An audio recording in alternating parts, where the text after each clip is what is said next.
Halo pemirsa GPR TV dari Sabang sampai Merauke, dari Miangas hingga Pulau Rote. Bertemu lagi bersama saya Bilki Sabila dalam program Kominfo Newsroom.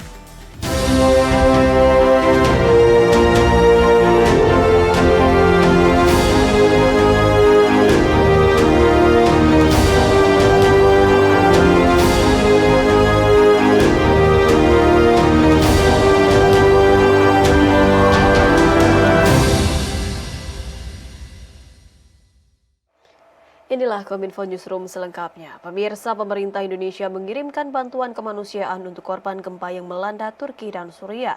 Pelaksana tugas Kepala Pusat dan Informasi Kebencanaan BNPB, Abdul Muhari mengatakan, BNPB saat ini tengah menunggu flight clearance untuk bisa membawa personel lengkap ke lokasi yang terkena dampak.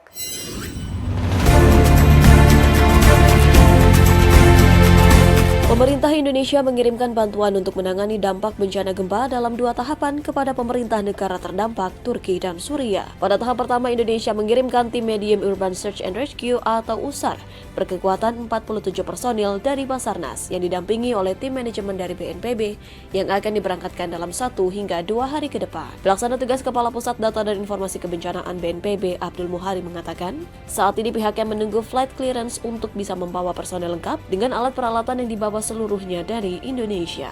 Tim Emergency Medical Technician nantinya akan secara optimal dan lengkap membawa alat perangkat dan obat-obatan, beserta 1 paket unit rumah sakit lapangan yang difasilitasi kemampuan serta kapabilitas untuk melakukan operasi pertolongan korban dan operasi medis secara darurat di lapangan. Sehingga diharapkan personil, alat perangkat, dan rumah sakit lapangan bisa berfungsi secara optimal dalam mendukung operasi penyelamatan korban.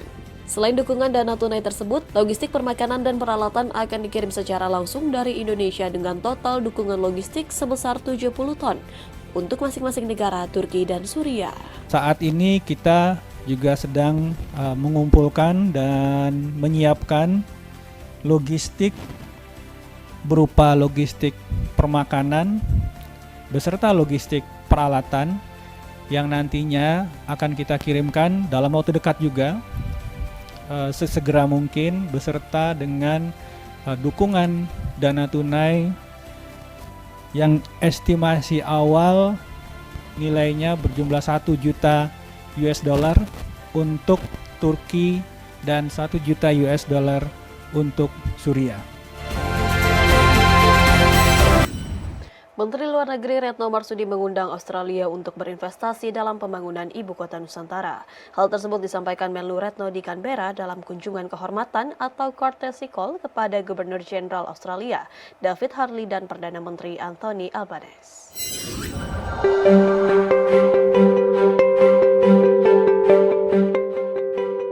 Menteri Luar Negeri Republik Indonesia Retno Marsudi dalam kunjungannya ke Canberra untuk melakukan kunjungan kehormatan kepada Gubernur Jenderal Australia David Harley dan Perdana Menteri Anthony Albanese mengundang Australia untuk berinvestasi dalam pembangunan ibu kota Nusantara.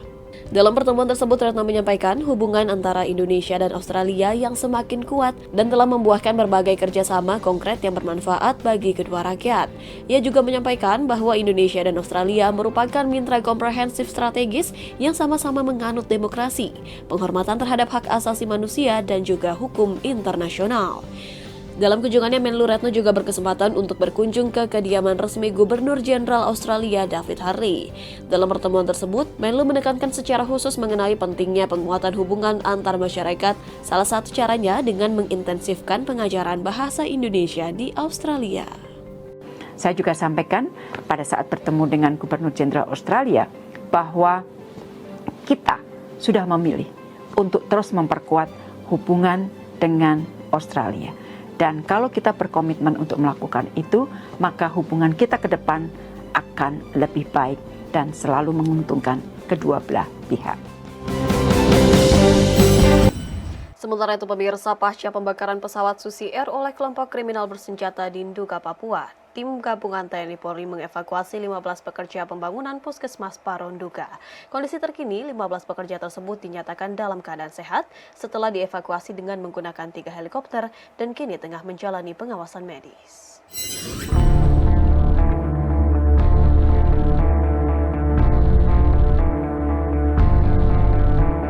Tim gabungan TNI Polri Distrik Mimika pada Selasa 8 Februari 2023 berhasil membebaskan sebanyak 15 orang pekerja pembangunan Puskesmas Paro, Kabupaten Duga yang disandra oleh kelompok kriminal bersenjata sejak 4 Januari lalu.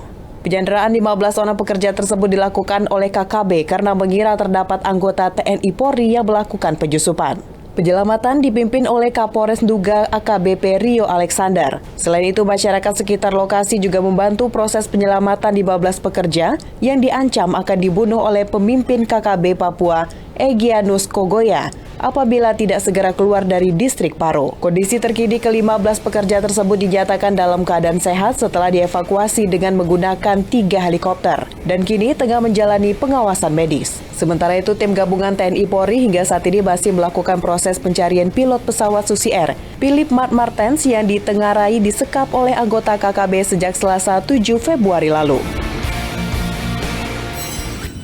Pemirsa, berbagai informasi akan kami ulas usai jeda. Sesaat lagi tetaplah bersama kami.